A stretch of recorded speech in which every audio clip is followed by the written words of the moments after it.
विवरण किया था, विलोकन किया था। और जो प्रकार इसमें बताया है, सदाचार को गुण बताया है और आज्ञा करी अर्जुन के अपन को तो गुण से निर्गुणत्व की तरफ जाना है। तो अब इसी को मैं विविध प्रकार के उदाहरणों से, उदाहरण भी कौन से, जो अपने श्रोताओं ने ही, इस सत्संग सत्र के श्रोताओं ने ही प्रश्न पूछे हैं, उन्हीं के प्रत्युत्तरों को देकर, उन्हीं के उदाहरणों को देकर मैं समझाने का प्रयत्न कर रहा हूं, जैसा कि आप सभी को ज्ञात होगा। तो इसी संदर्भ में पहला तो मुझे आज कंठी का जो प्रकार है अपने संप्रदाय का, वो मुझे समझाना है। और उसके पहले कल के प्रश्न से लगता हुआ प्रश्न, अपने एक वैष्णव है डॉक्टर अक्षित आनंदपुरा, उन्होंने प्रश्न पूछा है, what is the difference between सात्विक गुण एंड निर्गुण। 49वां 49वां प्रश्न मेरे में 49वां ही है प्रश्न। तो what is the difference between सात्विक गुण एंड निर्गुण, do they overlap some time. तो मुझे यही समझाना है, मेरे कहने का तात्पर्य यही है, कोई भी गुण किसी भी गुण को ओवरलैप कर सकता है। कौन से गुण का आधिक्य हो रहा है उसके अनुसार, ऐसा नहीं कि अगर किसी में सात्विक गुण है तो उसमें राजस गुण होगा ही नहीं या तामस गुण उसमें होगा ही नहीं, ऐसा नहीं है। उसमें सात्विक गुण अगर है तो इसका, अगर उसको सात्विक जीव कहा गया है या वो प्रकृति रखता है, तो उसका मतलब ये है कि सात्विकता उसमें ज्यादा है, वो ज्यादा नोटिसेबल है या वो ज्यादा प्रमाण में है। लेकिन इसका मतलब ऐसा नहीं है कि उसमें राजसत्व नहीं है या तामसत्व नहीं है, ऐसा नहीं है। सात्विकता उसमें ज्यादा है तो वो ज्यादा है ना दिखेगी, एडजस्टेबल। मैंने जैसे कि कल एग्जांपल दिया था कि तीनों किस किस ढंग से होते हैं, किस ढंग के होते हैं। तो अपन ऐसा मान सकते हैं, अगर आधुनिक भाषा में अपने समझना हो इसको, तो अपन ऐसा समझ सकते हैं कि राजस जो है वो डिमांडिंग, ऐसा मान लीजिए, और सात्विक जो है वो एक्सेप्टेबल, आप है ना मान लीजिए, एक्सेप्टेंस वाला मान लीजिए या एडजस्टेबल कह लीजिए, और तामस जो है वो एग्रेसिव, आप है ना कह लीजिए, उसको एग्रेसिव है। अब ये सवाल जो है वो ऐसा है, सात्विक गुण और निर्गुण में अंतर क्या है। तो निर्गुण, जैसे कि मैंने कल बताया था कि निर्गुण जो है वो हर एक गुणों को समान प्रमाण से धारण करता है, वो निर्गुण है। और अपने यहाँ पे निर्गुणत्व की जो व्याख्या है वो इसीलिए बहुत ही, अपने पुष्टि भक्ति मार्ग को निर्गुण भक्ति मार्ग भी कहा जाता है। तो निर्गुण भक्ति मार्ग का तात्पर्य यही है कि सभी गुण जो हैं उसमें समान, उसमें बैलेंस्ड प्रोपोर्शन में रहते हैं। लेकिन अब अपन को कैसे समझ में आए कि वो बैलेंस्ड है कि नहीं है। तो इस बात को बहुत ही अच्छी तरीके से समझना है कि बैलेंस वो तब माना जाएगा अगर समझो भगवान को अपने साथ में सात्विक लीला करनी है, तो उसने अपना भाव जो है, अपने गुण जो हैं वो भगवान की लीला के अनुकूल, प्रभु की लीला के अनुकूल कर लिए। भगवान को तामस लीला करनी है तो भगवान के कृपा या भगवान की इच्छा के अनुसार उसने अपने गुण को या अपने भाव को उसने तामस न कर लिया।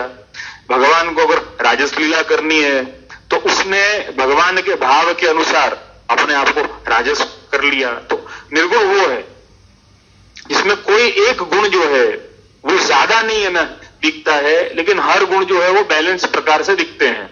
मतलब वो पूरी तरीके से प्रभु का है उसको अपने खुद के भाव की कोई अधिकता नहीं है कि नहीं मैं ये हूं तो भगवान को मेरे साथ में इस प्रकार की लीला करनी चाहिए, मेरा ये भाव है तो इस प्रकार की लीला होनी चाहिए। उसको भगवान के सुख का विचार ज्यादा है, या भगवान की इच्छा को उसने बहुत ही अच्छे तरीके से उसने स्वीकार किया है, या वो खुद बहुत अच्छे तरीके से समर्पित हो गया है, ये उसका अर्थ होता है। तो डॉक्टर अक्षित का जो प्रश्न था मुझे लगता है उसको तो मैंने स्पष्ट किया है। ओवरलैप तो वो निर्गुण भाव जो है वो कभी, निर्गुण जो जीव जो है या निर्गुण भाव जिसको भी है वो कहीं कहीं से भी उसको ओवरलैप नहीं किया जा सकता, लेकिन हाँ बाकी जो भाव है वो एक दूसरे को ओवरलैप शायद कर सकते हैं। लेकिन निर्गुण भाव जो है वो अपने आनंद और अपनी मस्ती में रहने वाला भाव है वो, तो वो उसको ओवरलैप नहीं किया जा सकता। उसका कोई प्रश्न नहीं है या उसका कोई औचित्य नहीं है कि निर्गुणत्व को ओवरलैप किया जाए। अब मुझे जो समझाना है वो अपना जो प्रश्न बाकी रह गया था कंठी के विषय में जो था, 39वां प्रश्न है, 39th अकॉर्डिंग टू मेरे पास में जो लिस्ट है उसके अनुसार। जयंत भाई ने प्रश्न किया था, वल्लभ ने कंठी के लिए तुलसी और सूत का धागा क्यों चुना है जबकि दोनों ही बहुत ही डेलिकेट है। तो जैसा कि मैंने साधन दीपिका के अंतर्गत 38वां श्लोक आप सबको बताया था, और महाप्रभु जी ने भी निबंध के अंतर्गत इस बात की मान्यता करी है, और उसी का अनुमोदन जो है गोपीनाथ जी ने साधन दीपिका में किया है और हरिराय जी ने भी अन्य ग्रंथों में किया है। तो जैसा कि मैंने बताया था कि बाह्याभ्यंतर चिन्ह जो है या बाह्याभ्यंतर गुण वो धारण करने हैं, तो आंतर के लक्षण या आंतर के गुण तो शमोदमस्तपः शौचम शांतिरार्जवमेव च 39वां श्लोक है साधन दीपिका का। 38वां जो है वो ऊर्ध्व पुंड्राणी मृन मुद्रा तुलसी काष्ठ जापिसृक बाह्यांग कान्यांतराणि स्युः भक्ते शांति विरक्तयः। तो यहाँ पर जो आज्ञा करी है, मेरे कहने का तात्पर्य पहले ये कंठी की अगर बात करी जाए कि भाई दोनों डेलिकेट हैं तो क्यों चुना है, तो जैसे कि भक्ति जो है, प्रेम जो है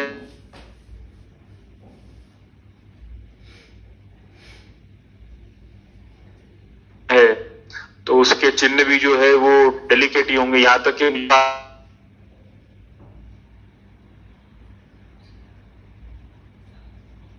जीवन ही बहुत है ना डेलिकेट था, और जीवन के हर एक वस्तु जो है वो जो पारंपरिक होगी या जो शास्त्रीय होगी, व्यवहारिक एक अलग बात है, लेकिन वो ज्यादातर सभी वस्तुएं डेलिकेट ही रही हैं हमेशा से। जैसे कि एक उदाहरण के तौर पे मंगलसूत्र जो है, वो मंगलसूत्र ऐसा नहीं था कि पहले हीरा के पेंडेंट में आता, या वो क्या बोलते हैं उसको सोने में वो गठ लिया जाता, ऐसा नहीं होता था। मंगलसूत्र का शास्त्रीय प्रकार हमारे वल्लभ कुल में आज भी परंपरा है। हमारे वल्लभ कुल में आज भी मंगलसूत्र को विवाह के समय में जो मंगलसूत्र पहनाया जाता है, वो मंगलसूत्र को आज भी धागे में, सूत के धागे में पिरोया जाता है। हरे मोती होते हैं और उसी को जो है वो धागे में पिरोया जाता है, और उसका अपने जो पेंडेंट जो होता है, उसका जो पदक जो होता है वो भी बहुत सिंपल छोटा सा होता है, सोने का यद्यपि है ना होता है, लेकिन वो भी बहुत छोटा सा होता है, लेकिन वो भी धागे में पिरोया जाता है।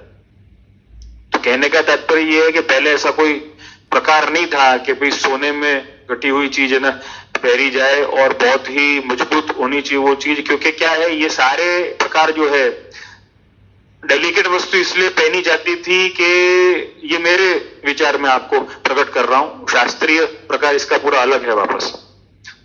तो डेलिकेट वस्तु पहनने का तात्पर्य यह है कि आप उसकी केयर ज्यादा करें, आप उस पर कॉन्सेंट्रेट ज्यादा करें, ये उसका अर्थ है, ऐसा मैं मानता हूं। और जहां तक तुलसी की बात जो है, वहां पर तो जैसे कि यहां पे गोपीनाथ जी ने भी आज्ञा करी ही है, तुलसी काष्ठ जापी स्त्रक, ऐसी आज्ञा करी है। तिलक और कंठी जो है वो धारण करना है। और ये जो कंठी पहनने के विधान जो हैं कि भाई तुलसी की कंठी पहननी, ये पुष्टि मार्ग का विधान ही नहीं है, ये वैष्णव तंत्र का विधान है। वैष्णव तंत्र जो शास्त्र में वर्णित है, शैव तंत्र, शाक्त तंत्र, वैष्णव तंत्र इत्यादि अलग अलग तंत्र माने सिस्टम, ये जो शास्त्र में वर्णित हैं, उनके सबके अलग अलग अपने चिन्ह हैं, अलग अलग अपने तिलक हैं। जैसे कि अपना जो है तिलक, उसको ऊर्ध्व पुंड्र तिलक कहा जाता है। शैवों का जो तिलक होता है, 3 शिवजी के समान जो रेखाएं करी जाती है, उसको त्रिपुंड्र कहा जाता है। त्रिपुंड भी आपने सुना होगा। तो सबके अपने अपने तिलक हैं, क्योंकि सबके अपनी साधना। तो कहने का तात्पर्य यही है कि ये शास्त्रीय प्रकार है। और तुलसी को चुनने का जो अपने यहाँ पे पौराणिक एक कथा प्राप्त होती है, आप सबको भी पता होगी, आपने बहुत सुनी भी होगी, कई बार ये सुनते रहते हैं अपन। जालंधर और वृंदा, जालंधर जो है वो असुर था, राक्षस था, और वृंदा जो है वो पत्नी थी। तो वृंदा पतिव्रता थी, और पातिव्रत्य के कारण जालंधर को मार पाना असंभव था। पौराणिक कथा अपन को प्राप्त होती है, और इसी का उत्सव भी अपने आप मनाया जाता है। आपको पता हो तो अपने देव दिवाली के नाम से मनाया जाता है। तो जालंधर असुर और वृंदा उसकी पत्नी, और लेकिन उसको जालंधर को मारना इसीलिए असंभव था क्योंकि वृंदा का पातिव्रत्य धर्म था, और पतिव्रता होने के कारण उसका व्रत ऐसा था कि उसके पति को आप मार नहीं सकते हो। बहुत ही दृढ़ व्रत था उसका। तो भगवान विष्णु ने जालंधर को मारने के लिए जालंधर का रूप धर के और वृंदा के समीप गए, और वृंदा का पातिव्रत्य जो है वो भंग किया, और वृंदा का पातिव्रत्य भंग करके और जालंधर को मारा। अब जब उसको पता चला कि भगवान विष्णु ने मेरा पातिव्रत्य भंग किया है, तो उसको क्रोध आया। तो उसको वृंदा ने भगवान विष्णु को श्राप दिया कि पत्थर के बन जाओ,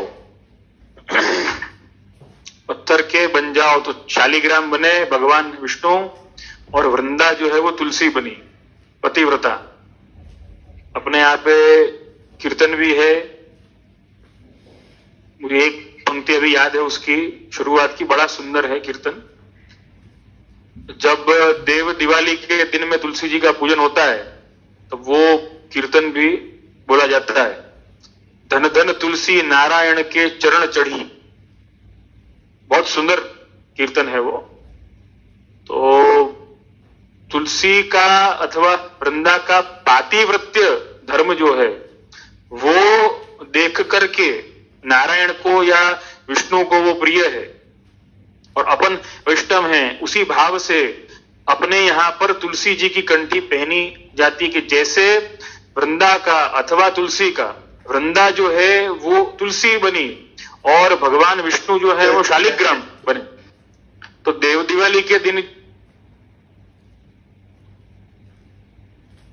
देव दिवाली के दिन जो विवाह होता है वो तुलसी और शालिग्राम का होता है विवाह। तो ये जो प्रकार जो है, ये जो कथा जो है, अपना भी ऐसा समर्पण रहे जैसा वृंदा का है, ऐसा पातिव्रत्य धर्म जो है भगवान के प्रति अपना रहे, इस भाव से। ये कथा के अनुकूल मैं आपको कह रहा हूं, इस भाव से अपने यहां पर तुलसी जी की कंठी पहनी जाती है।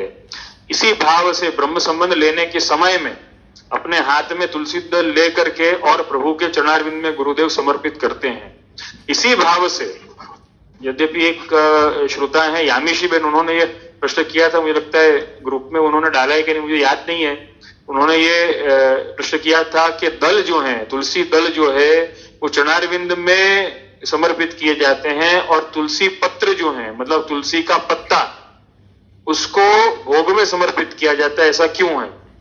तुलसी दल को चरणारविंद में क्यों और तुलसी के पत्ते को, मतलब दल माने आप समझते होंगे, दो तुलसी का एक गुच्छा जैसा होता है छोटा सा, मतलब उसकी जो एक्स्ट्रा जो डंडी जो होती है उसको सिद्ध कर दिया जाता है, मतलब निकाल दिया जाता है उसको, और वो जो दल जो होता है उसको आत्मनिवेदन मंत्र बोल करके, गद्य मंत्र बोल करके और उसको चरणारविंद में समर्पित किया जाता है राजभोग के समय में। तो उनका ये प्रश्न था कि ऐसा क्यों है कि दल चरणारविंद में और तुलसी का पत्ता जो है वो भोग में। उसकी भावना बहुत सुंदर अपने यहाँ पर बताई गई है।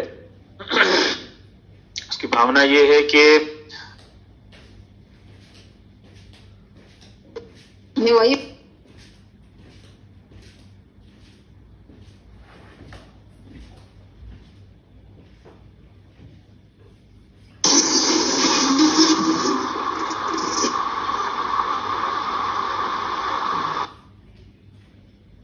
चरण आपके हैं, द्विदलात्मक भक्ति है, पुष्टि और मर्यादा। तो द्विदलात्मक भक्ति के भाव से उसमें दल समर्पित जाते हैं। पुष्टि और मर्यादा प्रभु सभी आपको समर्पित है, दोनों प्रकार की भक्ति आपको समर्पित है, इस भाव से दल आते हैं। यद्यपि दल में कोई एक्स्ट्रा कोई डंडी न रहे ताकि प्रभु को परिश्रम हो, ऐसा नहीं हो, इसलिए दल आते हैं, उसको दल कहा जाता है। और तुलसी का पत्ता जो है, तुलसी का पत्ता माने दल में से एक एक पत्ते अपन को छांटने हैं। सभी वैष्णव इस बात पर ध्यान दें, जो हमारे फुलगरियां हैं जो, या जो हमारे सेवक हैं, उनको भी मैं खास बात है ना कहना चाहूंगा, जो तुलसी जी की सेवा कई बार करते हैं उनको भी ये ध्यान देना है कि अगर पत्र, तुलसी पत्र, मतलब भोग के लिए आपने वो पत्र सिद्ध किया है या चुना है, उसमें थोड़ी सी भी डंडी न रहे ऊपर के भाग में, जिससे प्रभु को आरोगने में परिश्रम हो। तो तुलसी पत्र जो है वो, मतलब तुलसी का एक पत्ता, चरणारविंद में तो दल आता है, और तुलसी का पत्ता जो है वो भोग में आता है। तो पत्ते के ऊपर भी कोई प्रकार की डंडी न रहे, इसकी सावधानी अपन को रखनी है। छोटी सी डंडी भी नहीं रहनी चाहिए, इससे प्रभु को परिश्रम हो। तो पत्र क्यों आता है भोग में और वो एक क्यों आता है, उसमें क्यों दल नहीं आता है? उसमें दल इसलिए नहीं आता है क्योंकि पत्र जो है वहां पर शुद्ध पुष्टि की भावना से है। राधा अगर सुधा पातु, ऐसा अपन को मानना है कि ये जो सामग्री है ये तो विशुद्ध पुष्टि भाव से ही है, इसमें मर्यादा का कोई भाव नहीं है। तो गोपीजनों के भाव की सब सामग्री है, ये तो गोपीजनों के भावात्मक सब सामग्री प्रभु अंगीकार कर रहे हैं। श्री महाप्रभु जी की आड़ी से, श्री गोसाई जी की आड़ी से, श्री ठाकुर जी अंगीकार करते हैं, गोपीजनों की आड़ी से ठाकुर जी अंगीकार करते हैं। स्वामी जी और ठाकुर जी दोनों युगल स्वरूप आप आरोपते हैं, उसमें तो केवल पुष्टि का भाव है, इसीलिए तो अपने आप पे अधरामृत कहा गया ना। तो इसीलिए एक पत्र जो है वो भोग में आता है या सामग्री में आता है समर्पण के भाव से, कि ये भी जैसे तुलसी जो है वो केवल आपके चरणारविंद में या उसकी ऐसी दृढ़ निष्ठा, दृढ़ भक्ति केवल और केवल आपको समर्पित है, वैसे ही हमारा भाव भी केवल और केवल आपको समर्पित रहे। हमारे में पुष्टि, मर्यादा, जो भी भाव हैं सभी आप में समर्पित हों। आपके तो द्विदलात्मक चरण हैं, तो ये द्विदलात्मक चरणों के भाव से तुलसी दल समर्पित होते हैं चरणारविंद में, और शुद्ध पुष्टि के भाव से तुलसी पत्र जो है वो समर्पित होता है सामग्रियों में। ऐसा प्रकार है अपने यहाँ पर। और उसी भाव से, उसी पातिव्रत्य के भाव से अपने यहाँ पर तुलसी जी की कंठी धारण करी जाती। तुलसी जी की कंठी को धारण, तुलसी काष्ठ जापी स्रक, ऐसी आज्ञा करते हैं श्री गोपीनाथ जी। तो तुलसी काष्ठ की माला, काष्ठ माने लकड़ी, तो तुलसी की जो लकड़ी जो होती है उसकी माला सिद्ध करके या उसके पारा सिद्ध करके उसकी माला पहनी जाती है, ऐसा विधान है। ये पातिव्रत्य का भाव है। और पौराणिक संदर्भ इसका मैंने कथा आप सबको बताई दी। तो इसी भाव से अपने यहां पर तुलसी जी की कंठी पहनी जाती है। तो जयंत भाई का ये जो प्रश्न था उसमें सूत का डोरा क्यों आता है, क्योंकि सूत सबसे उत्तम माना गया है, सात्विक माना गया है, इसलिए सूत का डोरा आता है। इजीली अवेलेबल है, इजीली अप्रोचेबल है और डेलिकेट है, तो वो सबके लिए बहुत अच्छा है। लेकिन आजकल तो सबकी जो डेफिनेशन है वो बदल गई है। उनको डेलिकेट नहीं लगता है, उनको तो चुभने वाला लगता है उनको हार्ड लगता है। कंठी पहनना सबको बहुत मुश्किल लगता है। तो मुझे यही कहना है कि तुलसी जी की कंठी पहनना कोई मुश्किल काम नहीं है। यद्यपि हमको ऐसा लगता है, अपना गुजरातीओ બધા બહુ કહેતા હોય કે ભાઈ અમને કંઠી ખૂંચે છે, કંઠી ખૂંચે છે પણ બાકી બધું કેમ ખૂંચતું નથી। कितने सारे आजकल तो मतलब क्या बोले कि वो एसेसरीज पहनी जाती है फैशन के मारे। सबसे बड़ी तो फैशन यही है ना, सबसे बड़ी फैशन ये है। अगर अपन ऐसा मानते हैं कि भाई टैटू जो है वो फैशन है, तो ये भी है ना फैशन है, ये भी है ना टैटू है। अब देखो टैटू को ऐसा बनवाते हैं लोग कि अपने आत्मीय का नाम, अपने चहेते का नाम, अपने प्रेमी का नाम अपने शरीर पर गुदवाते हैं, हाथ पर और यहां वहां कहां कहां जाने। ऐसा कि भाई वो छुपे भी नहीं और दिखे भी नहीं। अब भाई महाप्रभु जी ने और अपने वैष्णव तंत्र ने, शास्त्र ने तो पहले ही बता दिया कि अगर आप में इतना समर्पण है, अगर आप में इतना प्रेम है, तो अपने माथे पर क्यों नहीं है ना करते हो धारण। तो अपने यहां पे इसीलिए माथे पर है ना तिलक धारण पहले किया जाता है। सबसे पहला चिन्ह जो है, सबसे पहला समर्पण का भाव जो है, जो दिखना चाहिए बिल्कुल सामने। टैटू में अपन दिखाते हैं ना अपनी शान, तो ये जो शान, सबसे बड़ी शान तो ये कि माथे पे आपने ना धारण किया है। इससे बड़ी शान और क्या हो सकती है। प्रभु के, अपने प्रभु के चरणारविंद को माथे पर धारण किया है, इससे बड़ी शान क्या है। तो सबसे बड़ा टैटू तो ये है अपने लिए। तो इस बात का ध्यान अपन को रखना है। सूत के डोरे की कंठी, सूत का डोरा जो है अपने यहां पर हर शास्त्रीय विधियों में सूत का इस्तेमाल बहुत किया जाता है। जनोई भी सूत के डोरे की होती है, तो कंठी भी सूत के डोरे में पिरोई जाती है, और मंगलसूत्र भी सूत के डोरे में पिरोया हुआ पहना जाता है।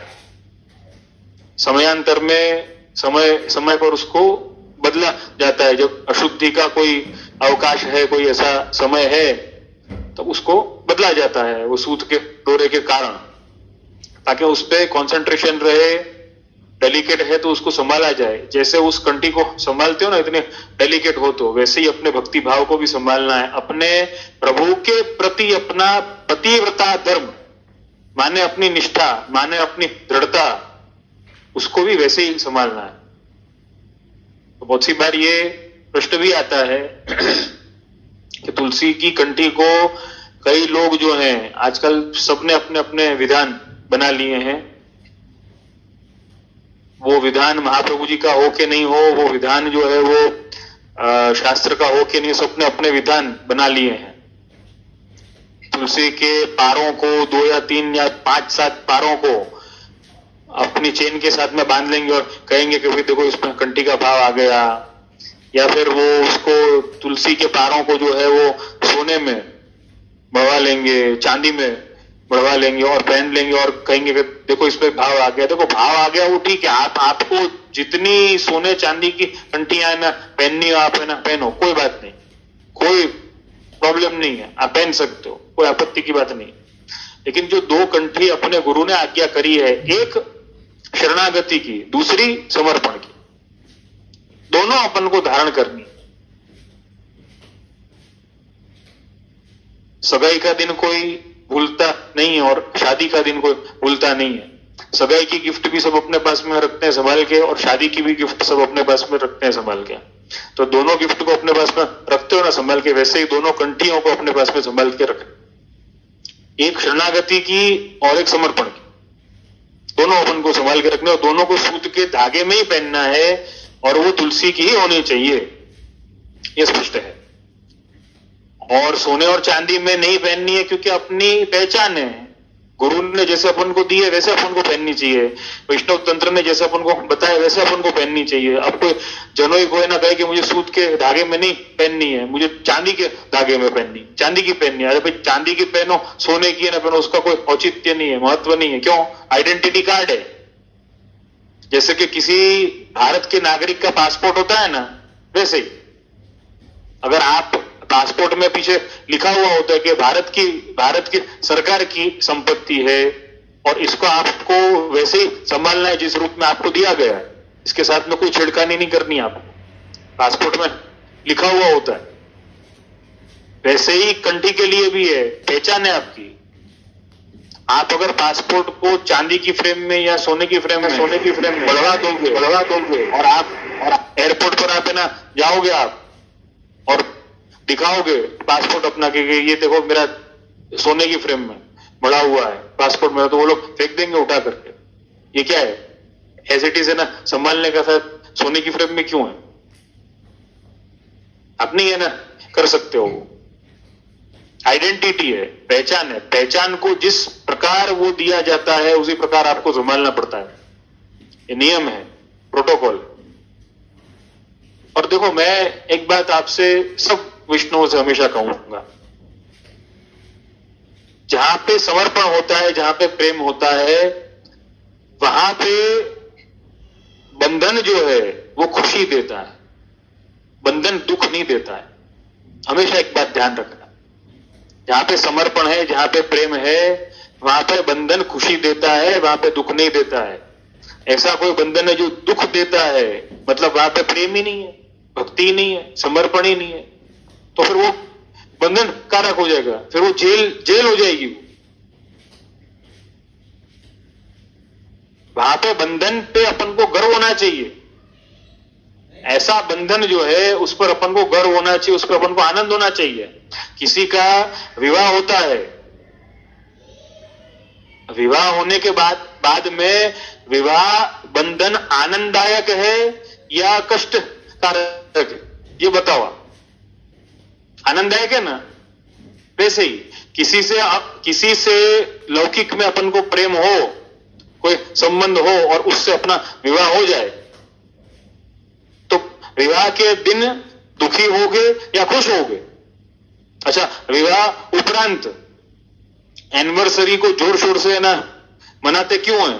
क्योंकि उस दिन की स्मृति में, उस आनंद की स्मृति में। और आजकल तो भाई 25 साल हो गए विवाह को, एनिवर्सरी इस ढंग से और बहुत ही ग्रैंड स्केल पर मनाई जाती है। कई मेहमान उसमें आते हैं, बड़े बड़े हॉल बुक किए जाते हैं, बड़ी बड़ी पार्टियां आयोजित करी जाती हैं। 25 साल अगर हुआ तो 25 साल की पूरी जो स्मृतियां हैं, फोटो हैं, वो ना सब दिखाए जाते हैं वगैरह। बहुत सारे प्रकार हो गए आजकल तो वहां पे बंधन कब अपन को लगेगा? जब भक्ति नहीं है, प्रेम नहीं है, तब अपन को बंधन लगेगा। लेकिन जहां पर भक्ति है, जहां पर प्रेम है, वहां पे अपन को बंधन से ज्यादा वो संबंध लगेगा।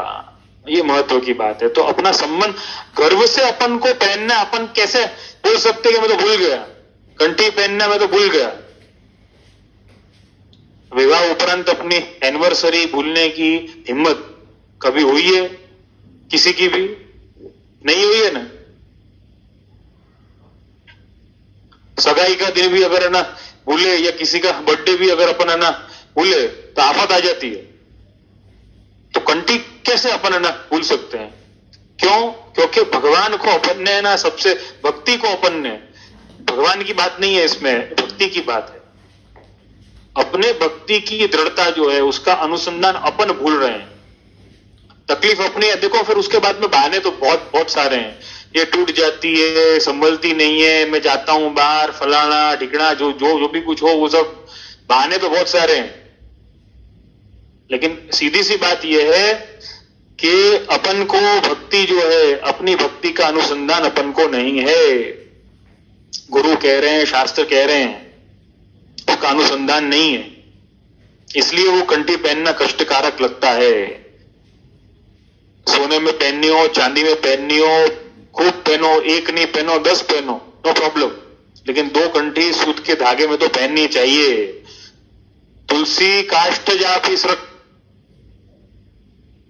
इसको याद रखना है। तिलक के लिए भी मैं खास कहूंगा, तिलक को भी विचित्र विचित्र रूपों में धारण न करें। कोई इतना धारण करेगा, कोई इतना धारण करेगा, कोई उतना धारण करेगा, कोई पतला करेगा, कोई मोटा करेगा, कोई छोटा करेगा, कोई नाटा करेगा, जो भी वो सब आपके कपाल की जो साइज है, आपके माथे की जो साइज है, वो साइज में फिट होना चाहिए। तिलक 2 प्रकार के माने गए, एक जो सीधा यू जो होता है, सीधे यू को कहा जाता है दंडाकार, और जो नीचे से सकरा होता है और ऊपर से चौड़ा हो जाता है यू, उसको कहा है हरिपदाकार। उसको हरिपदाकार का मतलब हरि के चरणों के आकार का। दोनों तिलक जो है वो शास्त्र ने मान्य किए हैं, वैष्णव तंत्र ने मान्य किए, इसलिए अपने आप दोनों प्रकार के तिलक होते हैं। न बहुत ज्यादा मोटा होना चाहिए, न बहुत ज्यादा पतला होना चाहिए, लेकिन ललाट पर शोभायमान हो ऐसा होना चाहिए, ऐसी आज्ञा मिलती। बहुत सी बार नहीं है, कई वैष्णव ऐसा करते हैं, तिलक का नाम देने के लिए छोटा सा इतना सा टीका जैसा यूं लगा लेते हैं, तो वो मान्य नहीं है। तिलक को अपने कपाल की साइज का होना चाहिए। दोनों भ्रुकुटी की नासिका के अग्रभाग से शुरू होकर के मतलब पूरा कपाल जो है वो ढकना चाहिए, इतना तिलक अपन को करना चाहिए। ऐसे विधान अपन को प्राप्त होते हैं। और कंठी के लिए मैं यही कहूंगा कि कंठी को सूत के धागे में पहने, और तुलसी की क्यों पहननी है वो तो मैंने बता ही दिया है। और इस कंठी को हमेशा धारण करके ना रखें, क्योंकि ये अपना गर्व है, ये अपनी पहचान है। आज हर एक को अपने पास में आधार कार्ड रखना पड़ता है कि नहीं रखना पड़ता है? हर एक को, जिनके पास में पासपोर्ट है वो अपने पास में पासपोर्ट रखते हैं कि नहीं रखते हैं, संभालते हैं कि नहीं संभालते हैं। ऐसे कि अपन को अपनी कंठी को भी संभालना है, बल्कि उससे विशेष संभालना है। भगवदियों ने कहा है, भगवदियों ने जे आपी छे जगदीश, एकोण माळा के उतरावो माळा बांधी शीश, शीश साथे बांधी छे तो शीश साथे जाए, हाथे करी माळा उतारू एम केम करीने थाय। भाई ये तो कंठी पहचान है हमारी, हम तो इसको शीश साथे बांधी छे ने शीश साथे जाए, ये जब शीश जाएगा ना तब ये कंठी जाएगी। ये हमारा गर्व है, ये हमारा स्वाभिमान है। कंठी हमारा स्वाभिमान है। सबसे बड़ी पहचान क्या अपनी? सबसे बड़ी पहचान अपनी वैष्णव है, वैष्णवता अपनी सबसे बड़ी पहचान है। महाप्रभु जी हमारे गुरु हैं, हम महाप्रभु जी के सेवक हैं, ये हमारी सबसे बड़ी पहचान। इसका गर्व अपन को क्यों नहीं है? सबसे अलग अलग पहचान निकालते हैं अपन, लेकिन प्रभु से पहचान है अपनी, वल्लभ से पहचान है अपनी। वो छुपाने की क्या बात है? न तो वो छुपाने की बात है, न तो वो दिखाने की बात है। अपने वार्ता जीवों में ऐसा आता है कि वैष्णवता छुपानी नहीं है, गुप्त रखनी। ऐसे कहा है। गुप्त रखने का अर्थ क्या है? धन रूपी है वो। वैष्णवता को गुप्त न रखने का अर्थ क्या है? कि किसी ऐसे के सामने प्रकट न किया जाए कि जो अपना भाव खंडित करे। दोनों प्रकार की आज्ञाएं होती है प्राप्त। महाप्रभु जी ने निबंध में यह भी आज्ञा है ना करी है कि भगवत नाम जो है वो निष्प्रह होकर के लेनो, बड़ी सभा में भी लेनो, सबके सामने भी लेनो। और दूसरी आज्ञा ये भी है, वार्ता जीवों में आदि कई जगह पर प्राप्त होता है कि गुप्त राखनो, भगवत भाव को गुप्त राखनो। दोनों अवस्था भेद के कारण बताया गया है। प्रकार की एक भ्रांति हो कि मैं अपनी वैष्णवता को ज्यादा प्रकट करूंगा ना तो मुझे ज्यादा से ज्यादा फायदा होगा, तो उसके लिए कहा है कि भाई छुपान, उसके लिए कहा है कि भाई छुपान। और जिसको ऐसा है कि नहीं मुझे तो भगवत नाम मुझे लेना नहीं है, देखो यहाँ पे ये है, यहाँ पे वो है, यहाँ पे ऐसा है, ऐसा ऐसा कर करके वो भगवत नाम लेना ही छोड़ दे। इसलिए कहा कि भाई निष्प्रिय होकर के लेना, मतलब निष्प्रिय आप ना समझते ही होगे सब, बंबई भाषा में उसको बिंदास है ना बोला जाता, बिंदास होकर के लेना।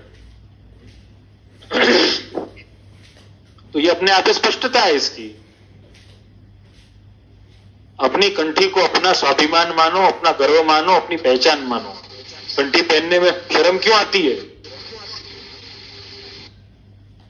कंठी पहनने को अपना स्वाभिमान मानो। अपने बच्चों को भी, अपने बालकों को भी उस वैष्णवता का स्वाभिमान दिलवाओ। सिर्फ कंठी या ब्रह्मसंबंध दिलवा करके और उनको स्वतंत्र छोड़ देना, स्वच्छंदी छोड़ देना उनको, स्वच्छंदी की बात कर रहा हूं मैं, स्वतंत्रता की बात नहीं कर रहा हूं।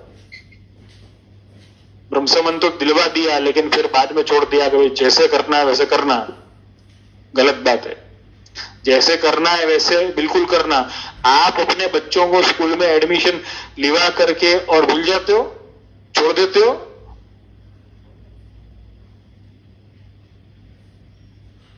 नहीं ना, अपन अपने बच्चों को स्कूल में एडमिशन लिवा करके और ये ध्यान रखते हैं बराबर पढ़ाई कर रहा है कि नहीं, बराबर स्कूल में जा रहा है कि नहीं, अटेंडेंस कितनी है, देते ना सब ध्यान। वैसे ही ब्रह्मसंबंध दिलवाने के बाद में, कंठी दिलवाने के बाद में अपन को हमेशा ध्यान रखना है कि ये वैष्णवता के पथ पर अग्रसर हो रहा है कि नहीं हो रहा है, इसको प्रभु में रुचि है कि नहीं। रुचि नहीं हो तो अपन प्रयत्न करें कि उसको रुचि जागृत हो। अपन क्या है, अपन है ना, मैं बहुत सच बताता हूं आप सबको, अपन राह देखते हैं, अपन इस चीज की राह देखते हैं कि वो 10-20 साल का हो जाए ना, समझदार हो जाए, फिर अपने आप करेगा सेवा। अरे अपने आप करेगा सेवा बहुत अच्छी बात है, करने दो उसको अपने आप सेवा, लेकिन आप भी तो कुछ प्रयत्न उसके लिए करो। स्कूल में एडमिशन दिलवा करके क्या अपन निश्चिंत हो जाते कि अपने आप जाना होगा तो जाएगा? नहीं। वैसे ही यहां पर भी निश्चिंत नहीं होना है, उनको बेस्ट देना है। कई ऐसा मानते हैं, कई वैष्णव ऐसा कहते हैं कि बच्चों के ऊपर ना जबरदस्ती करनी नहीं चाहिए, बच्चों को जैसे करना हो ना ऐसे करने देना चाहिए। ठाकुर जी की कृपा होगी तो अपने आप भाव आएगा ना, अपने आप सेवा करेगा। कई वैष्णव ऐसे बहाने बनाते हैं, लेकिन वो बिल्कुल गलत है। मैं वो बातों से बिल्कुल सहमत नहीं। वहां पे जबरदस्ती की बात नहीं है, वहां पे संस्कारों की बात है। संस्कार देने में जबरदस्ती नहीं होती है। जब बच्चा स्कूल में जाता है, जब स्कूल में वो एडमिशन लेता है, आप कभी भी देखना कोई बच्चा ऐसा नहीं होगा जो स्कूल में बिना दुखी हुए या बिना रोए जाता हो। पहला दिन होगा स्कूल का, प्ले ग्रुप में ज्वाइन किया उसने, जूनियर सीनियर वगैरह, जहां से भी प्रारंभ हुआ उसके एजुकेशन का, उसकी स्कूलिंग का, लगभग एवरेजली अगर देखा जाए महीने भर तक तो उनका ड्रामा चलेगा ही। नहीं जाना है, ये करना है, अच्छा नहीं लग रहा है, रोना धोना, कुछ ना कुछ तो चलने ही वाला है। तब अपन क्यों नहीं सोचते अपन के नहीं एक काम करते हैं, इनको जबरदस्ती नहीं भेजते हैं स्कूल में। जब इनकी इच्छा हुई तब इनको स्कूल में भेजेंगे, तो फिर वो तो 20 साल का हो जाएगा। उसके बाद में अगर उसकी इच्छा हुई तो आप क्या उसको प्ले ग्रुप में ना डालोगे 20 साल का हो जाने के बाद में? क्या ऐसा हो सकता है? अगर ऐसा कर सकते हो अगर आप ना, तो आप ऐसा कह सकते हो कि भाई हमको आग्रह नहीं करना है, हमको इनको जबरदस्ती नहीं करनी है, तो आपको छूट है। तो हमको वैष्णवता के लिए इनको आग्रह, वहां पे आग्रह करने की बात है, दुराग्रह करने की बात नहीं है, जबरदस्ती करने की बात नहीं है। बल्कि पेरेंट्स जो है, माता पिता जो है, बच्चा स्कूल में जाना नहीं चाहे तो पहले समझाएंगे, जो उसको अच्छा लगता होगा वो खिलौना, वो चीज दिलवाएंगे तो भी अगर मानेगा नहीं, जबरदस्ती उसको स्कूल के गेट के अंदर डाल करके और गेट बंद ना करके और बाहर बैठ जाएंगे। लेकिन उसको डालेंगे तो सही अंदर, रोने दो अंदर, संभालेंगे। करते हो ना ऐसा? क्यों? क्योंकि उसमें संस्कार है, जवाबदारी है, उसमें रिस्पॉन्सिबल बने, वो सुसंस्कारित बने, समझदार बने, इसलिए अपन ये करते हैं। क्यों? क्योंकि माता पिता का कर्तव्य है कि उसको बेस्ट एजुकेशन अपन दें। बेस्ट एजुकेशन अगर होगा तो बेस्ट लाइफ उसकी बनेगी, आगे बढ़ेगा, जीवन में कुछ बनेगा, अपने पैरों पर खड़ा होगा। उसके लिए थोड़ी जबरदस्ती करनी भी पड़ जाए तो उसमें अपन को कोई आपत्ति नहीं लगती। ऐसा ही अगर आप अपने बच्चे को बेस्ट एजुकेशन देते हो, बेस्ट स्कूल देते हो, बेस्ट कॉलेज देते हो, बेस्ट लाइफस्टाइल देते हो, बेस्ट खाना देते हो, बेस्ट पहनना देते हो, बेस्ट फ्रेंड्स बनाने को कहते हो, ग्रुप अच्छा होना चाहिए, सर्कल अच्छा होना चाहिए, ये होना चाहिए, वो होना चाहिए, सब बेस्ट सारे मैनर्स सिखाते हो, तो फिर बेस्ट धर्म क्यों नहीं देते? बेस्ट गुरु के पास में क्यों लेके नहीं जाते? क्या आपको नहीं लगता कि आप जिस धर्म को अपनाते हो वो बेस्ट है? नहीं लगता? अगर नहीं लगता हो तो उनको न लेके जाओ तो एक अलग बात हो, और अगर ऐसा नहीं लगता है तो आपको भी वो वाला धर्म मानना नहीं चाहिए। फिर तो अपन को भी सेवा क्यों है ना करनी?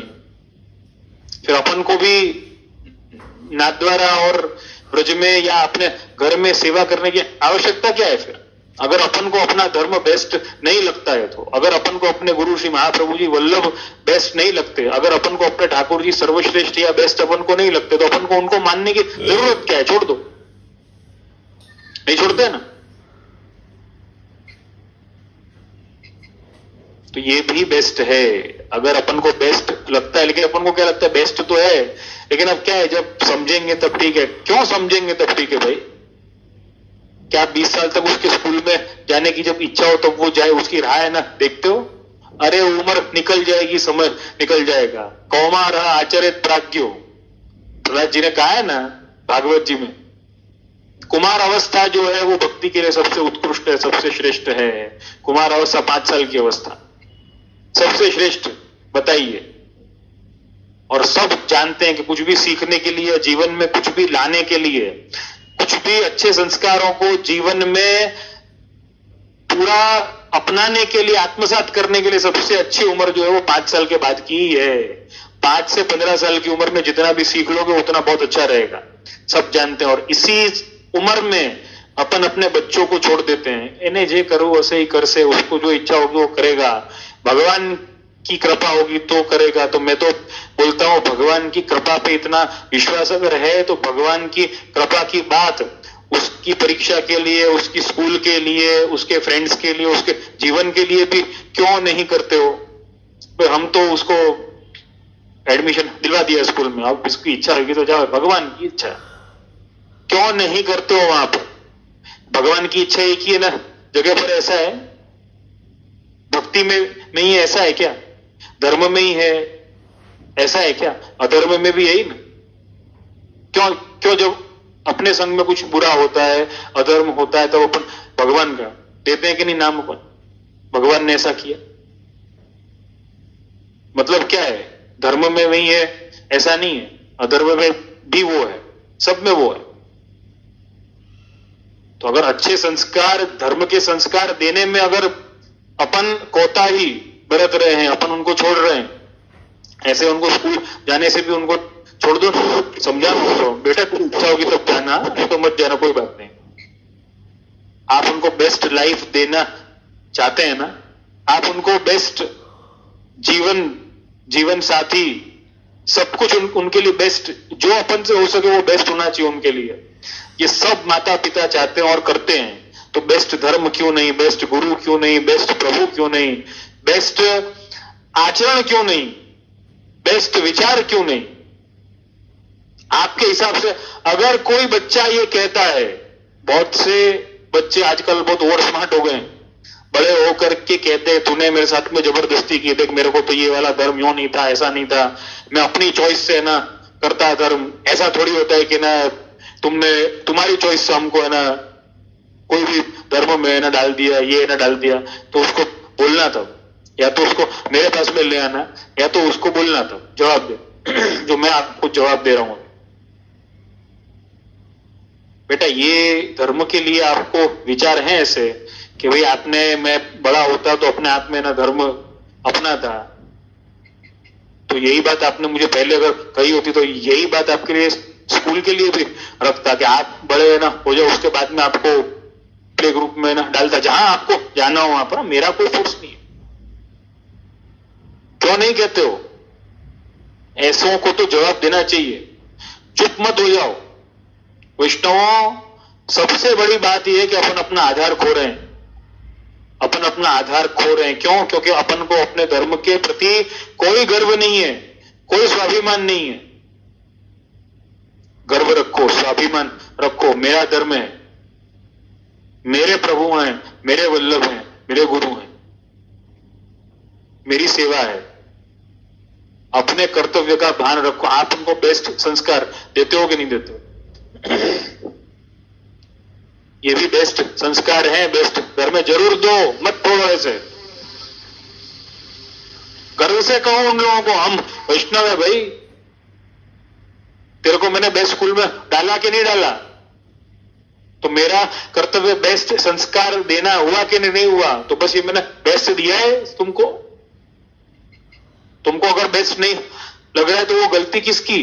तुम्हारी है वो गलती कि तुम इन सिद्धांतों को समझे नहीं हो। गुरु के पास गए क्या? ग्रंथों का अध्ययन किया क्या?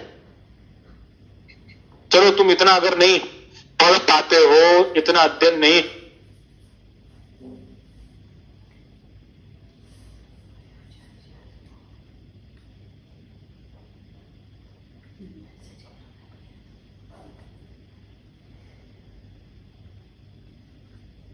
माथा नहीं झुकाना है गुरु के सामने, हृदय झुकाना सिखा।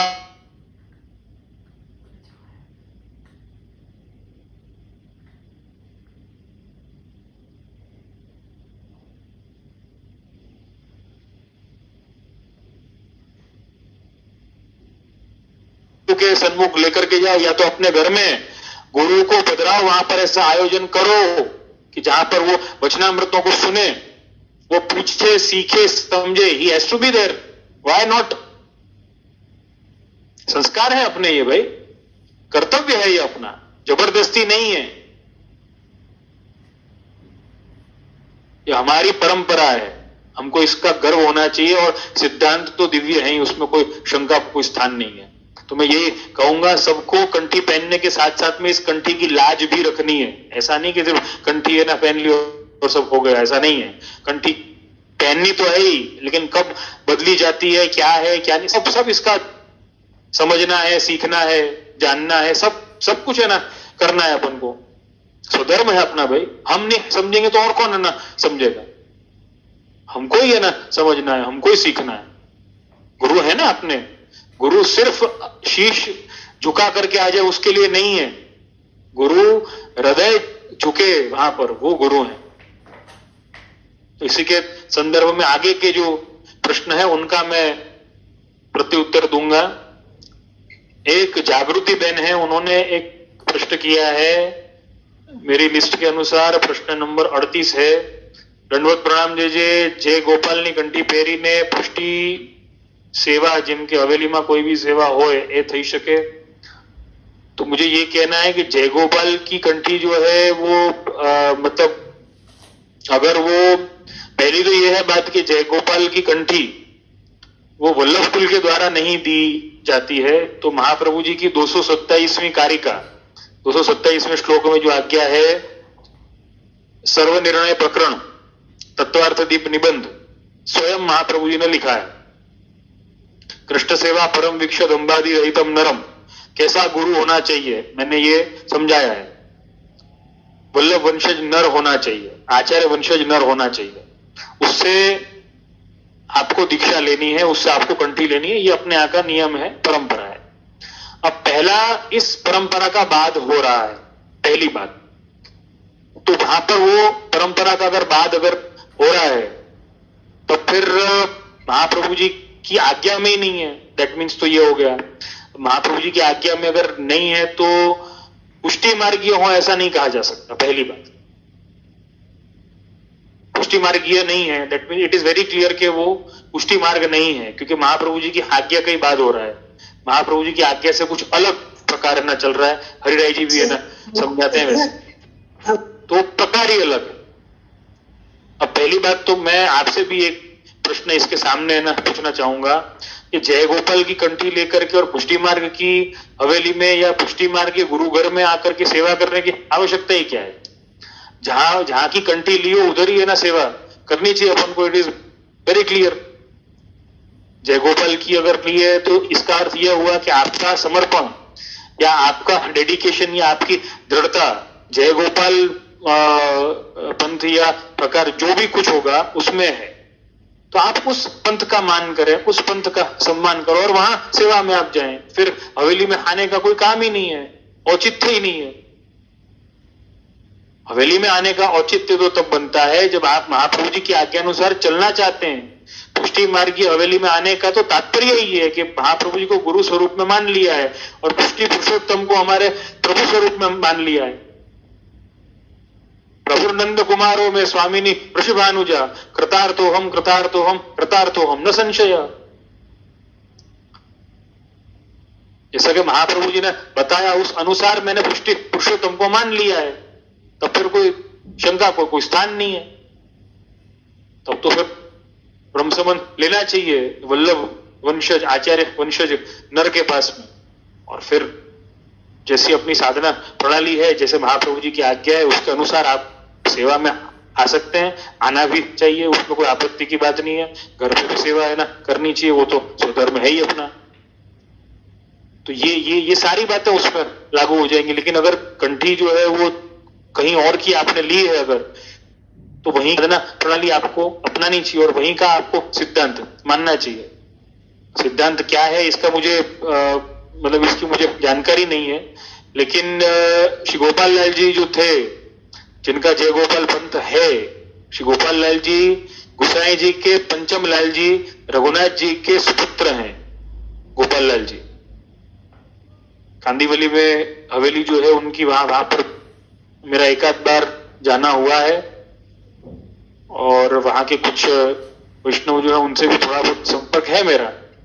लेकिन महाप्रभु जी की आज्ञा अनुसार तो भाई ब्रह्म संबंध का प्रकार नहीं है, सेवा का प्रकार है ना नहीं है, तो पुष्टि मार्गीय तो बिल्कुल स्पष्टता से नहीं कह सकते, लेकिन हाँ भक्ति मार्गीय कह सकते हैं। तो भाई वहां की अगर कंठी अगर है तो फिर पुष्टि मार्ग में आने का कोई मतलब पुष्टि मार्गीय साधना प्रणाली में आने का कोई औचित्य नहीं है। तो आप स्वयं इस बात का ना विचार करके देखें कि जय गोपाल की कंठी अगर लिए तो फिर आना चाहिए या नहीं आना चाहिए, क्योंकि साधना प्रणाली ही है ना अलग है। अगर आपको ऐसा लगता है कि वल्लभ की साधना प्रणाली महाप्रभु जी की साधना प्रणाली आपके लिए है तो आप ब्रह्म संबंध नाप लें। महाप्रभु जी की जैसी आज्ञा है वैसे आप करें। हवेली में आने का कोई औचित्य नहीं अगर वो साधना प्रणाली अगर अपन अपनाना नहीं चाहते या अपन नहीं अपनाते तो बहुत क्लियर है। और हरेक को अपने अपना जो धर्म जो है अपने अपना सिद्धांत जो है अपने गुरु सिद्धांत तो अपना नहीं होता है, सिद्धांत तो शास्त्र का होता है, तो गुरु आज्ञा अनुसार चुनने की स्वतंत्रता है। तो आपने अगर चुनाव किया है या किसी और ने चुनाव किया है तो बहुत स्पष्ट है कि आपको वो साधना प्रणाली अपनानी चाहिए। लेकिन सर्वोपरि तो महाप्रभु जी की आज्ञा है। श्री गोपाल लाल जी के पिता श्री रघुनाथ जी हैं, पंचम लाल जी। श्री रघुनाथ जी के पिता श्री गुसाई जी हैं और श्री गुसाई जी के पिता श्री महाप्रभु जी हैं। तो श्री महाप्रभु जी की आज्ञा अनुसार सब चलेगा। मूल गुरुवत अतिशयोक्ति नहीं कर रहा हूं, स्वयं श्री गोपाल लाल जी को भी ब्रह्म संबंध था, श्री महाप्रभु जी की आज्ञा अनुसार था, नहीं था उनको, बिल्कुल था। महाप्रभु जी की आज्ञा अनुसार ही ब्रह्म संबंध था श्री गोपाल लाल जी को, इसलिए तो आप आचार्य पद पर आसीन हुए। तो ये तो स्पष्ट बात है।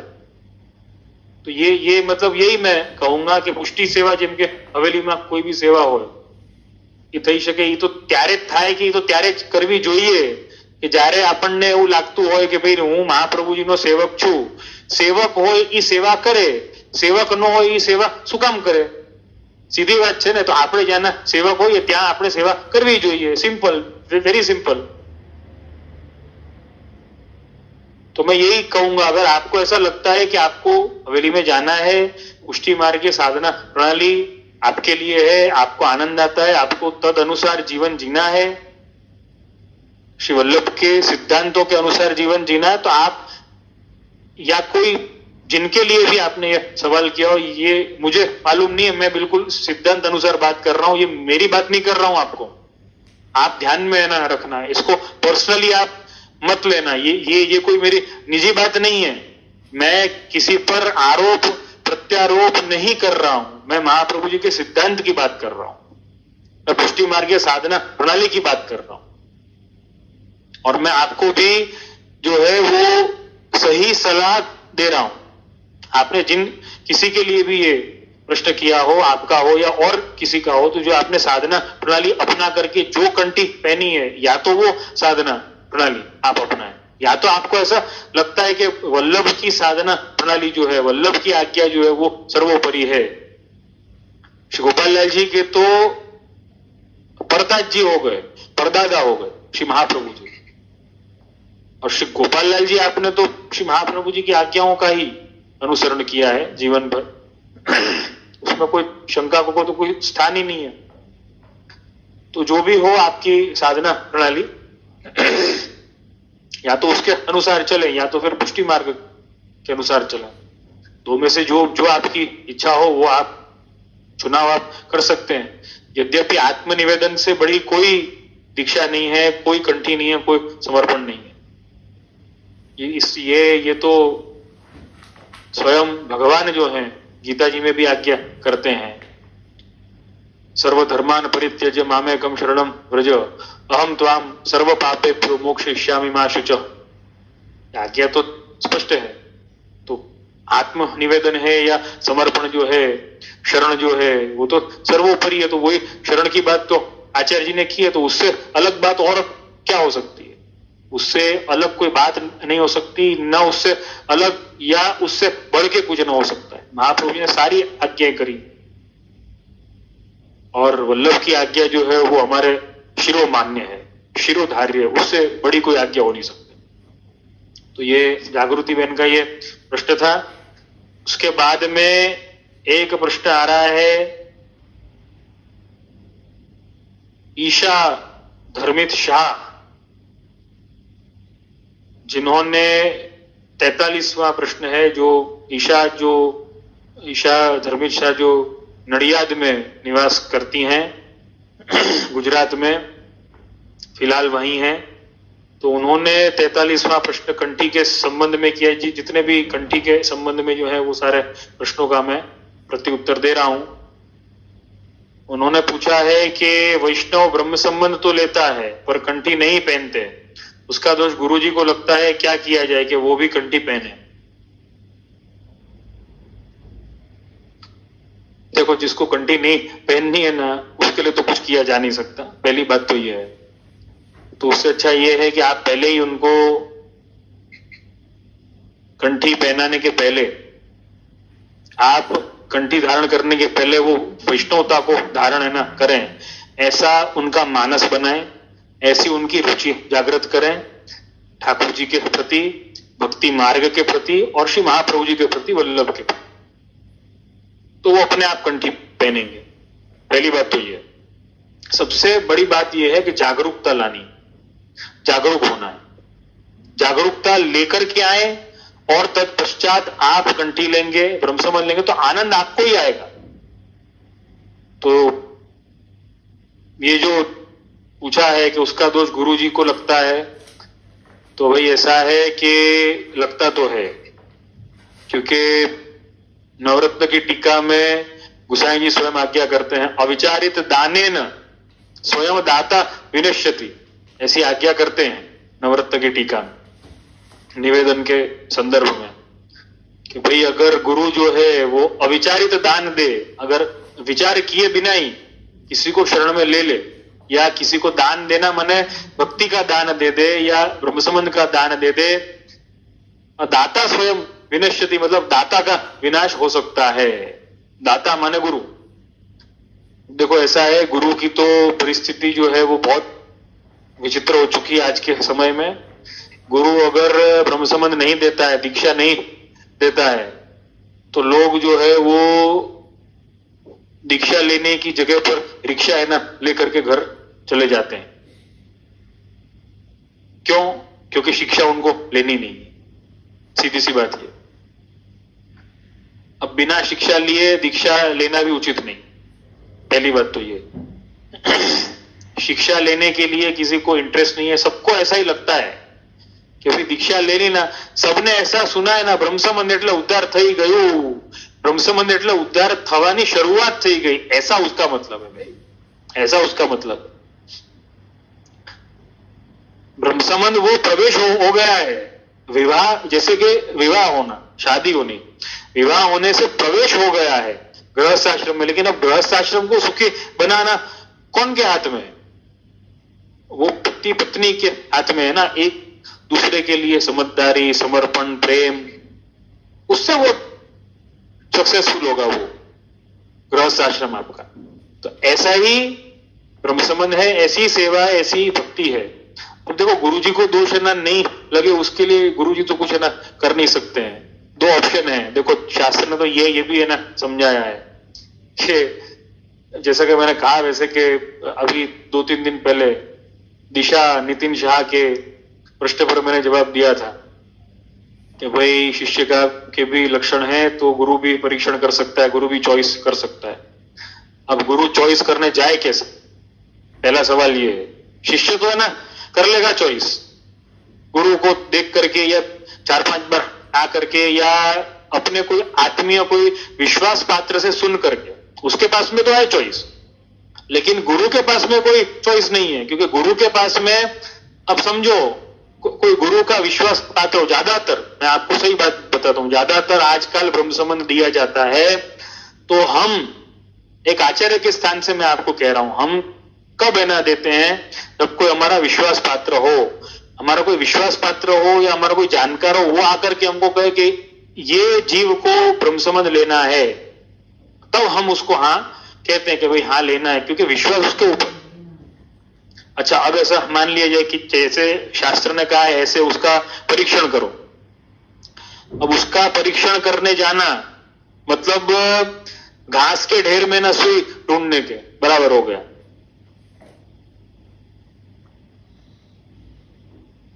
पहला तो क्या है कि वो आएगा, उससे ना पूछेंगे अपन। अब ये इसमें जैसे कि लक्षण कहें, आंतर लक्षण, शांति और विरक्ति, शमो दमस्तपः शौचम शांति राजवमेव च, ये जो इसमें लक्षण कहें आप, ये लक्षणों को परखते परखते परखते तो पूरा जीवन है ना निकल जाएगा। परीक्षण कैसे किया जाए उसका, तो यहां पर बहुत अच्छी बात बताते हैं अपने आचार्य, बहुत अच्छी बात आप सब ध्यान में रखना। गुरु के लिए परीक्षण को थोड़ा शॉर्ट फॉर्म में भी किया है। ऐसा कहा है कि उसकी रुचि देखनी, उसकी रुचि कितनी, भक्ति मार्ग के प्रति, महाप्रभु जी के प्रति, भक्ति के प्रति उसकी रुचि कितनी है वो देखनी, और उसके अनुसार उसको शरण में लेना। देखो महाप्रभु जी तो आप स्वयं साक्षात वस्तुतः कृष्ण एवं थे, तो आप तो देख करके ना बता देते और आज्ञा कर देते कि भाई तुझे शरण दीक्षा मिलेगी और तुझे आत्मनिवेदन दीक्षा मिलेगी। कईयों को ब्रह्म संबंध लेने के लिए मना कर दिया, भाई तू शरण दीक्षा ले, तू शरण मार्ग का अधिकारी है। अब शरण मार्ग के ऊपर भी चलना कौन चाहता है? कोई चलना नहीं चाहता है, बल्कि सब ऐसा मानते हैं कि इसको ब्रह्म संबंध दे दोगे ना तो ये कुछ करेगा, ब्रह्म संबंध नहीं दोगे ना तो ये कुछ नहीं करेगा। तो इस आग्रह के कारण ब्रह्म संबंध उसको दिया जाता है। यद्यपि मुझे आपसे यही कहना है कि आप जिसको ब्रह्म संबंध दिलवाएं उसको हमारे पर छोड़कर भाग नहीं जाए एकदम, कुछ जवाबदारी आप भी तो है ना निभाए ना। जिसको आपने ब्रह्म संबंध दिलवाया है, या जो ब्रह्म संबंध दिलवाना बहुत अद्भुत भगवत कार्य है, तारा थकी कोई वैष्णव थाए तो तू वैष्णव पाको। दयाराम भाई ऐसा समझाते हैं ना, भाई अपने थकी कोई वैष्णव हुआ तो अपनी वैष्णवता सच्ची है। तो आपने किसी को वैष्णव बनवाया, ये तो बहुत अच्छी बात है, लेकिन हमारे साथ में प्लीज आप भी जिम्मेदारी शेयर करिए, जवाबदारी शेयर करिए। ब्रह्मसंबंध आपने दिलवाया तो आप भी थोड़ा कर्तव्य निभाइए, आपके लिए भी अच्छा होगा।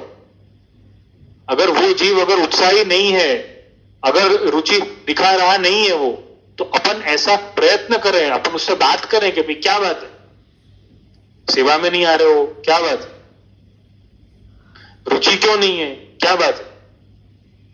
या तो उसकी रुचि आप जागृत करो, गुरु के पास में लेकर के।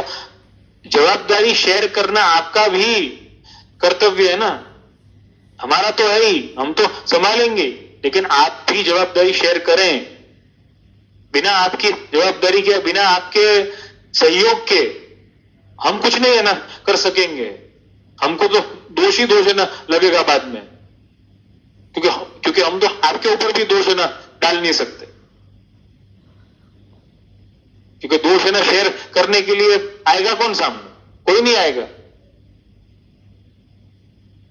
तो आप जवाबदारी शेयर करें। आपके कारण, आप वैष्णवों के सहयोग के कारण बहुत सारे जीव सन्मुख हो सकते हैं, वल्लभ की शरण में आ सकते हैं, जो अज्ञानी हैं शरण में आ सकते हैं। आप सहयोग करें, ऐसा न समझे कि हमारी कोई जवाबदारी नहीं है। वल्लभ कुल की जवाबदारी पहले है, लेकिन आपकी भी जवाबदारी बाद में तो है कि नहीं है। आप भी जवाबदारी हमारे साथ में शेयर करें। तो मैं यही कहूंगा कि कंठी नहीं पहनना, या वो कंठी पहने उसके लिए क्या करना, कंठी पहने उसके लिए आप उनका सहयोग उनका भी करें, उनकी बात को भी समझें और वल्लभ की बात को भी समझें, और एक मध्यस्थ के तौर पे आप थोड़ा कार्य करें, आप थोड़ी जिम्मेदारी लें, तो ये बहुत सार्थक होगा। केवल हमसे नहीं होने वाला, केवल हमसे ये नहीं होगा, क्योंकि ये पुष्टि मार्ग अपना है, ये मैंने पहले भी कहा, ये पुष्टि मार्ग अपना है, हमारा नहीं है, सिर्फ अपना पुष्टि मार्ग अपना है। तो आप भी जिम्मेदारी शेयर करें। अगर वल्लभ के सिद्धांतों को हम कह रहे हैं, वल्लभ की आज्ञाओं को हम कह रहे हैं, तो उसको सुनना कर्तव्य आपका भी है, उसको मानना कर्तव्य आपका भी है। वल्लभ ने यह आज्ञा सिर्फ वल्लभ कुल के लिए नहीं करी है, वैष्णवों के लिए भी करी है। वल्लभ कुल के लिए भी और वैष्णवों के लिए भी है। वल्लभ कुल के लिए तो ज्यादा है, लेकिन वैष्णवों के लिए भी बराबर की आज्ञा करी। आप सभी भी जिम्मेदारी लें तो ये कार्य जो है वो सार्थक होगा।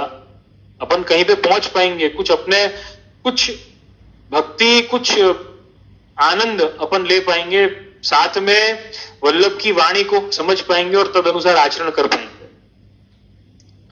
तो ये ईशा शाह जो है, उनका सवाल जो था उसका मैंने प्रति उत्तर दिया है। कंठी के संदर्भ में सुमन का एक प्रश्न है, कांदीवली में ही रहती हैं सुमन। उन्होंने प्रश्न किया है 44 में 44 मेरे लिस्ट के अनुसार, जैसे हमारे कुटुंब देश वहां ऐसे बोलते हैं कि गुरु तो जीवन में होना चाहिए, यानी ब्रह्मसंबंध गुरुदेव हो इसीलिए लेते हैं, उसके बाद भले ही कंठी न पहने, वो याद ही नहीं रहे कि गुरु कौन है, मर्यादा मार्ग से रहते हैं, ऐसे में अपना क्या कर्तव्य है, अपने को क्या समझना चाहिए। कभी कभी ऐसा होता है कि बिना पुष्ट किए हुए ठाकुर जी सब देवी देवता के साथ विराजमान होते हैं, और जो भी प्रसाद हो ऐसा बोल के लाला का धरा हुआ प्रसाद है। ऐसी परिस्थिति में क्या करना चाहिए, उनको पुष्टि मार्गीय या मर्यादा मार्गीय क्या समझना चाहिए।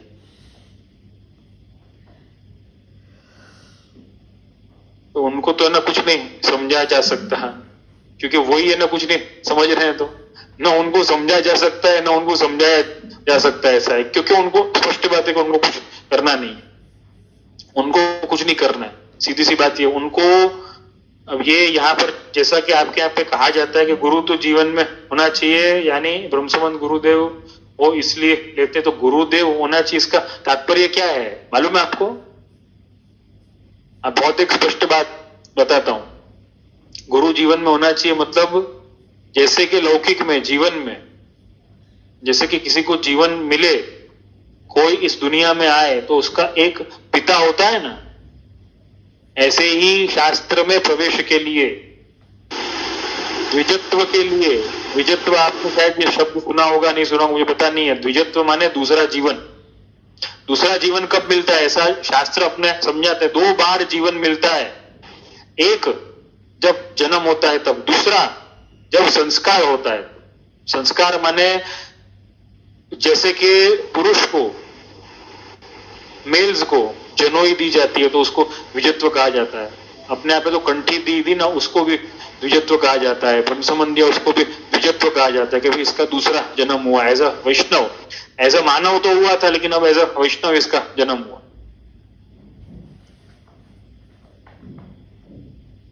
वैष्णवों के लिए ब्रह्मसंबंध जैसे दूसरा जन्म है, स्त्री पुरुष जो भी हो वैष्णव तो उनके लिए दूसरा जन्म है एज अ वैष्णव।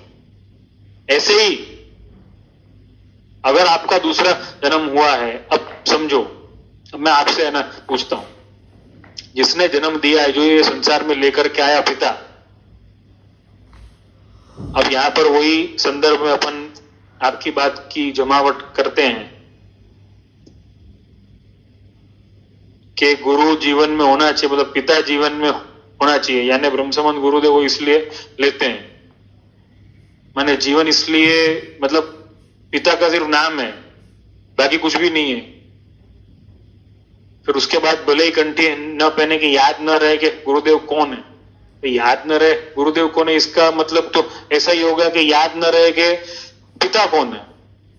अब ये तो बहुत विचित्र बात हो गई ना, पिता कौन है ये ना याद अगर नहीं हो तो इससे बड़ी बात और क्या हो सकती है। मैं आगे इसके और कुछ नहीं है ना कह सकता। पिता कौन है ये याद नहीं है, क्या ऐसा होता है? नहीं होता है ना। गुरुदेव कौन है ये याद नहीं है, ऐसा कैसे होता है?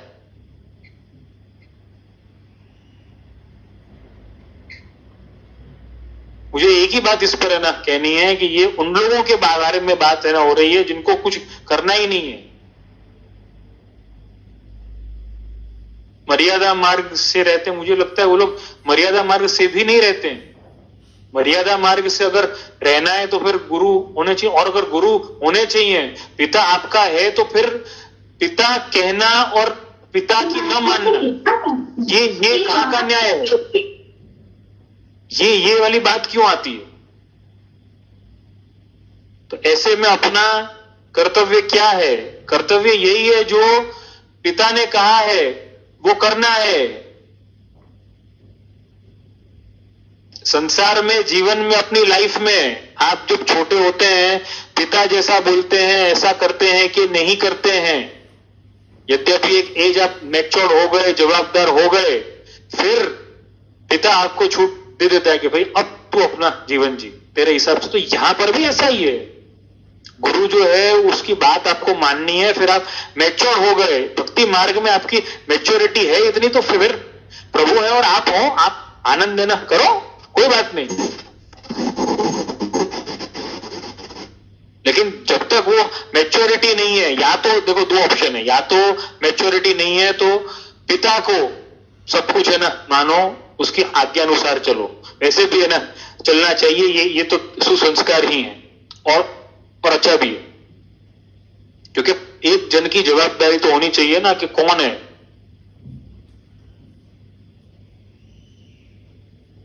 और दूसरा ये है, देखो जैसे कि दामोदर दास हरसानी, वार्ता जी में आता है, दामोदर दास हरसानी ने महाप्रभु जी को ही सब कुछ मान लिया, महाप्रभु जी उनके लिए सब कुछ हैं। कृष्णदास मेघन के लिए महाप्रभु जी ही सब कुछ हैं। कहने का तात्पर्य यह है कि 2 में से कोई एक ऑप्शन तो आपको चुनना ही होगा ना। आपका भाव कैसा है वो आपके ऊपर है। तो वो हो सकता है, लेकिन इसके अलावा कोई विकल्प नहीं है, कोई ऑप्शन नहीं है। और अगर आपने किसी और ने बना लिया है विकल्प अगर ऐसा, तो स्पष्ट तौर पर उसने अपना मन गढ़ंत कुछ शुरू किया है, वो खुराफात है, खुराफात है। वो खुराफात से बहुत तकलीफें होती है, बहुत ज्यादा। उस व्यक्ति को कुछ समझ ही नहीं आएगा कि कौन सा मार्ग और क्या, और उसके जो संतान होंगे वो न तो गुरु रूपी पिता को मानेंगे और न तो वो खुद अपने पिता को, अपने जन्मदाता को मानेंगे, किसी को भी नहीं मानेंगे। वो लोग ऐसा ही कहेंगे कि भाई इसने क्या, मेरे पिता ने या मेरे माता पिता ने करवाया क्या है, वो उनको खुद को ना मालूम नहीं है, तो उनकी किसी भी बात में कोई दम ही नहीं है, तो उनका सम्मान भी समाप्त। फिर क्या होगा? झगड़े होंगे घर में। देखो एक बात हमेशा ध्यान में ना रखना, बालक जो होता है ना पिता को देख करके सीखता है। अगर उसने सारी गड़बड़ उसने की है जीवन में, तो बहुत बड़ी तकलीफ उसको होने वाली है।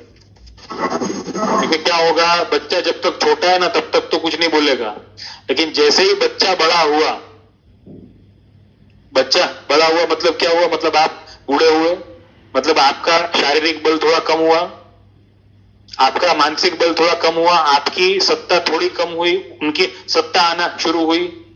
मतलब क्या हुआ, जैसे अपने यहां पे होता है ना कि सरकार बदल जाती है, बहुमत में जो आता है उसकी सरकार आ जाती है। तो भाई अभी आप बहुमत में हो और फिर बहुमत में कोई और होगा, सरकार बदलने वाली है।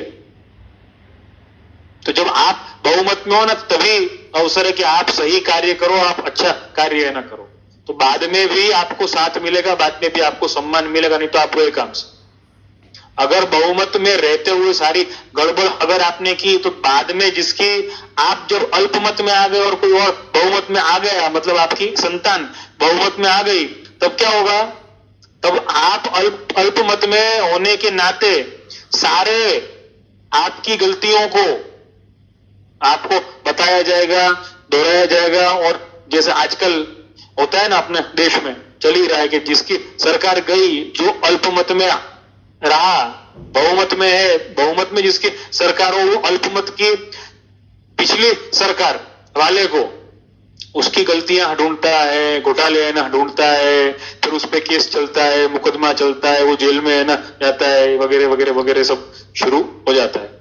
तो इससे तकलीफ आपको ही होने वाली है, संप्रदाय को तो होगी, गुरु को तो होगी, आपको पहले हो। कृपया ऐसा न करें।